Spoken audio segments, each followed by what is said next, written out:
മലയാളികൾക്ക് പരിചയപ്പെടുത്തേണ്ട ആവശ്യമില്ലാത്ത താരമാണ് കനക. ഒരു പിടി മികച്ച കഥാപാത്രങ്ങളുടെ വളരെ ചുരുങ്ങിയ സമയം കൊണ്ട് തന്നെ പ്രേക്ഷകരുടെ പ്രിയ നായികമാരുടെ ഇടയിൽ സ്ഥാനം പിടിക്കാൻ കനകയ്ക്കായി. മലയാളത്തിലെ ഏറ്റവും കൂടുതൽ തിയേറ്ററിൽ പ്രദർശനം നടത്തിയ സിനിമയായിരുന്നു ഗോഡ് ഫാദർ. ഇതിൽ നായികയായി എത്തിയ കനക മികച്ച പ്രകടനമായിരുന്നു കാഴ്ചവെച്ചത്. മലയാളത്തിൽ മോഹൻലാലിന്റെ നായികയായും കനക ഏറെ ശ്രദ്ധ പിടിച്ചുപറ്റി. വിയറ്റ്നാം കോളനി എന്ന ചിത്രത്തിൽ കൂടി അഭിനയിച്ച താരം തെന്നിന്ത്യൻ സിനിമയിലെ സൂപ്പർ ഹിറ്റ് നായികയായി മാറുകയായിരുന്നു. സൂപ്പർ സ്റ്റാർ രജനികാന്തിനും മോഹൻലാലിനും മമ്മൂട്ടിക്കുമൊപ്പം നായികയായി എത്തിയ കനക തിളങ്ങി നിന്ന സമയമായിരുന്നു കനകയുടെ അപ്രതീക്ഷിത പിൻവാങ്ങൽ. 2000-ൽ റിലീസ് ചെയ്ത മഴ തേന്മഴ എന്ന ചിത്രത്തിലാണ് കനക അവസാനമായി അഭിനയിച്ചത്. കഴിഞ്ഞ ദിവസമാണ് നടി കനകയുടെ ഫോട്ടോ സോഷ്യൽ മീഡിയയിൽ വൈറലായത്. മുതിർന്ന നടി കുട്ടി പത്മിനി കനകയെ നേരിട്ട് കണ്ടപ്പോൾ പകർത്തിയ ചിത്രമായിരുന്നു ഇത്. ഏറെ നാളായി കനകയെ നേരിട്ട് കാണാൻ ശ്രമം നടത്തുകയായിരുന്നു കുട്ടി പത്മിനി. ഒടുവിൽ കനകയെ കണ്ടെത്തുകയും അടുത്തുള്ള കോഫി ഷോപ്പിലിരുന്ന് വിശേഷങ്ങൾ പങ്കുവയ്ക്കുകയും ചെയ്തു. അച്ഛനുമായുള്ള സ്വത്ത് തർക്കം അവസാനിച്ചെന്ന് കനക പറഞ്ഞതായി കുട്ടി പത്മിനി അറിയിച്ചിരുന്നു. റോഡിന് വേണ്ടിയെടുത്ത തന്റെ കുറച്ച് സ്ഥലത്തിന് നഷ്ടപരിഹാരം കിട്ടാനുണ്ടെന്ന് പറഞ്ഞപ്പോൾ ഈ തുക ലഭിക്കാൻ എല്ലാ സഹായവും നൽകാമെന്ന് കുട്ടി പത്മിനി കനകയ്ക്ക് വാക്കു കൊടുക്കുകയും ചെയ്തു.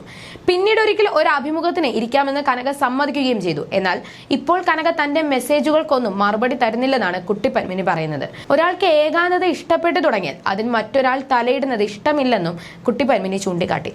പല ചാനലുകളും ഫോൺ ചെയ്ത് എങ്ങനെയെങ്കിലും കനകയുടെ അഭിമുഖം ഞങ്ങൾക്ക് ചെയ്തു തരുമോ എന്ന് ചോദിച്ചു.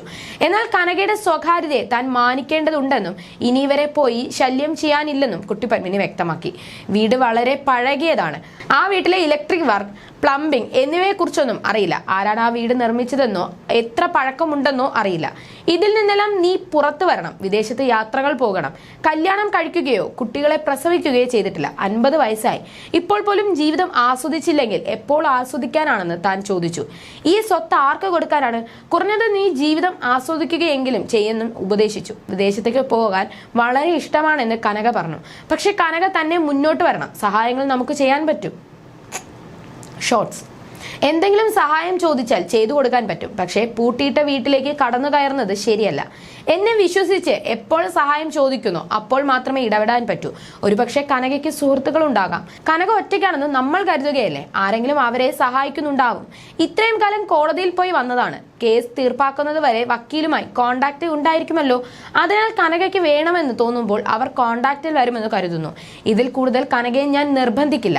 കനകയുടെ അമ്മ ദേവിക അക്ക വളരെ കഷ്ടപ്പെട്ട് സമ്പാദിച്ചതാണ്. രാത്രി 2 മണി വരെയൊക്കെ ഷൂട്ടിംഗ് നീളും.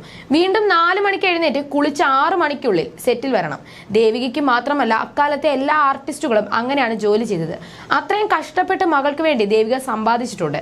കനക ആർക്കു മുമ്പിലും കൈ നീട്ടേണ്ടി വരുന്ന സാഹചര്യം ഇല്ലാതെ സന്തോഷകരമായി ജീവിക്കാനുള്ളത് ദേവിക സമ്പാദിച്ചു വെച്ചിട്ടാണ് പോയത്. അതിനാൽ കനക കഷ്ടപ്പെടില്ല. എന്നോട് കനക നല്ല രീതിയിലാണ് സംസാരിച്ചത്. പലരും പറയുന്നത് പോലെ അവർക്ക് മാനസിക പ്രശ്നങ്ങളൊന്നും ഇല്ലെന്നും കുട്ടി പത്മിനി വ്യക്തമാക്കി. അടുത്തിടെ നടിയുടെ വീടിന് തീ പിടിച്ചത് വാർത്തയായിരുന്നു. ഫയർഫോഴ്സിനെ പോലും അകത്ത് കയറ്റാൻ കനക മടി കാണിച്ചിരുന്നു. പിന്നീട് ഒരുപാട് നേരം ഉദ്യോഗസ്ഥർ സംസാരിച്ചതിന് ശേഷമാണ് കനക വാതിൽ തുറക്കാൻ തയ്യാറായത്. ആ ബംഗ്ലാവ് കണ്ടാൽ പ്രേതഭവനം പോലെ ഉണ്ടെന്നാണ് അന്ന് പലരും അഭിപ്രായപ്പെട്ടത്. അത്രയും ശോഷിച്ച നിലയിലായിരുന്നു അത്.